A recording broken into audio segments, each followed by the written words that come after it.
అందుకే ఈనాడు మా మిత్రుడు మహేష్ గౌడ్ గారు ఏదైతే సూచన చేసిండో మీ అందరి సమక్షంలో నేను మాట ఇస్తున్నా.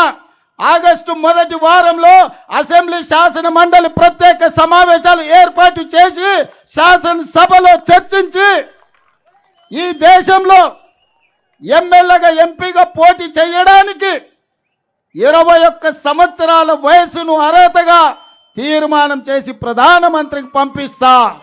అందుకే ఈనాడు మా మిత్రుడు మహేష్ గౌడ్ గారు ఏదైతే సూచన చేసిండో మీ అందరి సమక్షంలో నేను మాట ఇస్తున్నా. ఆగస్టు మొదటి వారంలో అసెంబ్లీ శాసన మండలి ప్రత్యేక సమావేశాలు ఏర్పాటు చేసి శాసనసభలో చర్చించి ఈ దేశంలో ఎమ్మెల్యేగా ఎంపీగా పోటీ చేయడానికి 21 సంవత్సరాల వయసును అర్హతగా తీర్మానం చేసి ప్రధానమంత్రికి పంపిస్తా.